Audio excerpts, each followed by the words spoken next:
Video में हम बात करेंगे 2025 बीएड एंट्रेंस एग्जाम के विषय में।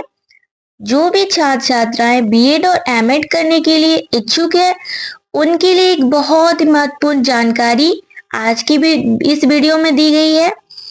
उन छात्र छात्राओं के लिए खुशखबरी है कि बीएड एंट्रेंस एग्जाम का नोटिफिकेशन आउट हो चुका है। आज के इस वीडियो में हम बात करेंगे कि बीएड के लिए क्या क्या क्राइटेरिया है और आप जो आवेदन करेंगे उसमें कितना शुल्क लगेगा, आपके परीक्षा केंद्र कहाँ कहाँ पे पड़ेंगे,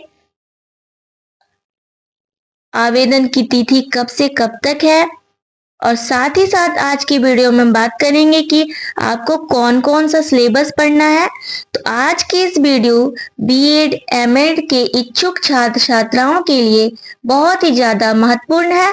तो चलिए स्टार्ट करते हैं आज की वीडियो।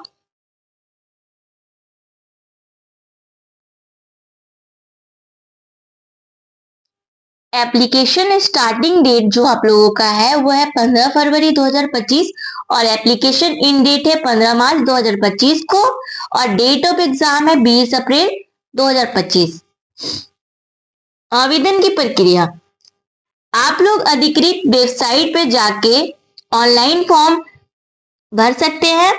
उसके लिए आपको पासपोर्ट साइज फोटो चाहिए होगा, रंगीन फोटोग्राफ जिसमें आपके चेहरे के साथ साथ आपके दोनों कान भी दिखने चाहिए और ये फोटो एडिट किया हुआ नहीं होना चाहिए। हस्ताक्षर और बाएं हाथ के अंगूठे का निशान आपको अपलोड करना होगा और पीडीएफ के फॉर्म में आपको अपलोड करना है। इसके साथ साथ मैट्रिक का प्रमाण पत्र, स्नातक का डिग्री का अंक पत्र और पीजी का भी आपको अंक पत्र अगर आपके पास है तो आप अपलोड कर सकते हैं।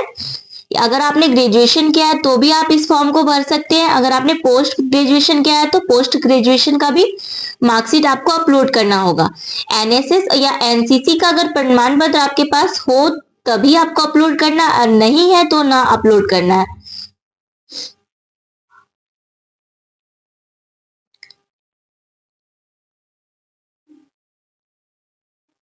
स्थानीय निवासी प्रमाण पत्र भी आपको अपलोड करना होगा, जाति प्रमाण पत्र भी आपको अपलोड करना है। अगर आप लोग आरक्षण का लाभ लेना चाहते हैं तो ही आपको जाति और आवासीय प्रमाण पत्र अपलोड करना होगा। अगर कोई विकलांग है वो भी अगर भरना चाहे तो वो भी अपना सर्टिफिकेट अपलोड कर सकते हैं। और आपकी जो तिथि है 15/2 से 15/3 तक ऑनलाइन आपको आवेदन की प्रक्रिया करने की तिथि दी गई है। आवेदन शुल्क, जनरल कैटेगरी के लिए 1000 रुपए निर्धारित किया गया है, ओबीसी के लिए 750 रुपए, SC ST के लिए 500 रुपए। अगर कोई दिव्यांग है तो उनके लिए कोई शुल्क नहीं, आप वो भी आवेदन कर सकते हैं। एग्जाम का सेंटर रांची, धनबाद, जमशेदपुर, बोकारो, दुमका, पलामू और हजारीबाग में पड़ेगा। तो आप अपने घर से, जो भी आपके घर से सामने हो, आप उसी को चुने और फॉर्म में भरें। आपको उसी में ही सेंटर दिया जाएगा और जो एग्जाम होगा ना वो पूरा का पूरा OMR बेस्ड एग्जामिनेशन होगा। अब एग्जाम के लिए क्या क्या क्राइटेरिया है उसके विषय में जानेंगे। कम से कम 50% मार्क्स आपको आनी चाहिए, आपने जो भी ग्रेजुएशन किया है उसमें सामान्य कैटेगरी के लिए, और जो अन्य कैटेगरी है उसके लिए 45%। इसके अलावा अगर आपने पोस्ट ग्रेजुएशन किया है, पीजी किया हुआ है तो 55% सामान्य के लिए और 50% अन्य के लिए होगा। जो एग्जाम है उसमें आपके नेगेटिव मार्क्स भी होंगे तो इसका भी आपको ध्यान रखना है। OMR पर जो भी आपको आता होगा वही लगाए, वरना आपके नेगेटिव मार्क्स भी कटेंगे। टोटल मार्क्स, हिंदी के लिए 15 क्वेश्चन आते हैं और 15 में से 15 मार्क्स दिया जाता है। इंग्लिश में भी 15 क्वेश्चन और उसमें 15 मार्क्स रहते हैं। टीचिंग एप्टीट्यूड जिसको पैडागोजी भी बोला जाता है उसमें 40 क्वेश्चन रहते हैं और 40 मार्क्स का होता है। लॉजिकल रीजनिंग का जो क्वेश्चन होता है वो 30 मार्क का होता है और 30 क्वेश्चन होते हैं और 30 मार्क्स आते हैं उसमें। तो टोटल 100 नंबर में 100 क्वेश्चन 100 मार्क्स के होंगे और ये एग्जाम 1.5 घंटे की होगी। आप लोगों को ये ध्यान रखना है कि नेगेटिव मार्किंग है, तो आप लोग कोई भी ऐसा क्वेश्चन सॉल्व ना करें जो नहीं आता हो, वरना आप लोगों का मार्क्स कट जाएगा। सिलेबस आज हम लोग अब जानेंगे कि सिलेबस क्या है। हिंदी का, हिंदी में वर्ण पढ़ना है आप लोगों को। हिंदी व्याकरण में संज्ञा, सर्वनाम, विशेषण, क्रिया, क्रिया विशेषण, अव्यय और लिंग, वचन, कारक, काल, ये सब पढ़ना है। शब्द पढ़ना है, तत्सम तद्भव पढ़ना है, देशज पढ़ना है, विदेशज पढ़ना है और उसके संकर शब्द पढ़ना है। फिर वाक्य विचार में पढ़ना होगा आप लोगों को। रचना, उपसर्ग भी पढ़ना है आप लोगों को, प्रत्यय भी पढ़ना है, विराम चिन्ह, वर्तनी के विषय में भी पढ़ना है। संधि से भी क्वेश्चन रहेंगे, पर्यायवाची शब्द से भी क्वेश्चन रहेंगे, विलोम शब्द, वाक्यांश के लिए शब्द, मुहावरे से भी क्वेश्चन आते हैं, लोकोक्तियां भी आपको पढ़नी है, रिक्त स्थानों की पूर्ति भी करने के लिए आएगा, वाक्यगत अशुद्धियां को ढूंढने हेतु भी प्रश्न रहेंगे, वाक्य क्रमबद्धता का भी प्रश्न होगा, अपठित गद्यांश या आप लोगों को कॉम्प्रिहेंशन भी सॉल्व करना होता है। तो कॉम्प्रिहेंशन जो होता है उसमें आपको ढेर सारे मार्क्स मिल जाते हैं क्योंकि वो 2D पॉइंट होता है और संधि से भी आप लोग अच्छे मार्क्स ले सकते हैं, विलोम शब्द से भी, पर्यायवाची शब्द से भी, और साथ ही साथ वर्ण थोड़ा सा पढ़ लीजिएगा अच्छे से, क्रिया विशेषण, ये मुहावरे और लोकोक्तियां को भी आप देख लीजिएगा और रिक्त स्थानों की पूर्ति आप अच्छे से करिएगा। इसके विषय से आप थोड़े पढ़ने पर भी बहुत अच्छा मार्क्स उठा सकते हैं। आपके पास समय तो कम है, 2 ही मंथ का टाइम मिला हुआ है, तो 2 मंथ में आप कुछ इम्पोर्टेंट टॉपिक्स को अच्छे से कवर कर लीजिए, आपका एग्जाम क्लियर हो जाएगा और अच्छे मार्क्स आपको आएंगे। अब हम लोग इंग्लिश के विषय में जानेंगे। इंग्लिश में अभी आप लोगों को कॉम्प्रिहेंशन सॉल्व करना है, फिर प्रीपोजिशन से भी, रीअरेंजिंग सेंटेंस से भी क्वेश्चन आते हैं, मतलब कि आपको सेंटेंस दिया रहेगा, आपको उसको अरेंज करना होता है। फिर selecting suitable words for the blanks, मतलब फिल इन द ब्लैंक्स भरना होता है और सुटेबल वर्ड्स वहां पे दिया रहता है, उसको उसके आधार पे आपको फिल करना रहता है। Finding out errors in the parts of the sentences, article से भी क्वेश्चन रहेंगे, प्रीपोजिशन से भी रहेगा, सिनोनिम और एंटोनिम्स से भी क्वेश्चन रहेंगे। अगर आप लोगों के पास ध्यान है तो इन पर ज्यादा से ज्यादा फोकस करें। मिसलेनियस से भी क्वेश्चन रहते हैं, इडियम्स एंड थेरेस से भी क्वेश्चन रहते हैं, तो आप लोग अभी से भी प्रैक्टिस में लग जाइए।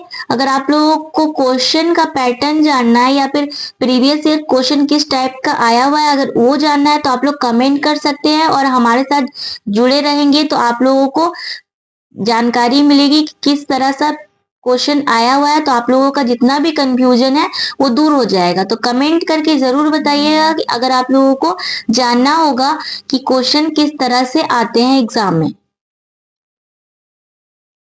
अब हम लोग जानेंगे शिक्षण अभियोगिता का जो क्वेश्चन है उसका सिलेबस क्या होता है। शिक्षा आप लोगों को पढ़ना है, अभिक्षमता और अभिवृत्ति पढ़ना है, शिक्षण में रुचि इंटरेस्ट के विषय में पढ़ना है, टीचिंग के विषय में पढ़ना है, शिक्षण जिसको कहते हैं, बच्चे एवं शिक्षण व्यवसाय के विषय में पढ़ना है, मोटिवेशन के विषय में पढ़ना है, समायोजन के विषय में पढ़ना है आप लोगों को, नेतृत्व के गुण के विषय में भी पढ़ना होगा, प्रबंधन एवं समूह प्रबंधन के विषय में पढ़ना है, पर्सनालिटीज के विषय में भी पढ़ना रहता है, अंतर्व्यक्तित्व तथा अंतर्व्यक्तित्व कौशल मतलब कि पर्सनालिटी कौशल से भी क्वेश्चन आते हैं आप लोगों के, अधिगम लर्निंग से भी क्वेश्चन आता है। विद्यालय शिक्षा से संबंधित समसामयिक मुद्दे के बारे में भी अध्ययन आप लोगों को करना होता है, और साथ ही साथ आप लोगों को साइकोलॉजी को अच्छे से की जानकारी अच्छे से होनी चाहिए, क्योंकि ये बच्चों के बाल मनोविज्ञान पर आधारित बहुत सारे क्वेश्चन पूछे जाते हैं, जिसमें आप लोगों को ये पता होना चाहिए कि बच्चा किस तरह से सीखता है और बच्चे के को पढ़ाने के क्या क्या तरीके होते हैं। तो आप लोगों को इसका भी ध्यान रखना होता है।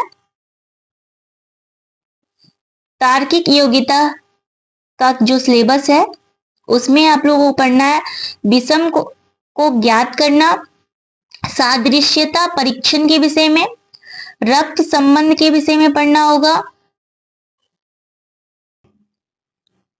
दिशा परीक्षण के विषय में पढ़ना है, ब्लड रिलेशन के विषय में भी आप लोगों को पढ़ना होगा, लुप्त पदों को ज्ञात करना है, इसके विषय में पढ़ना है। जो सब पद ज्ञात नहीं है उसके विषय में पढ़ना है।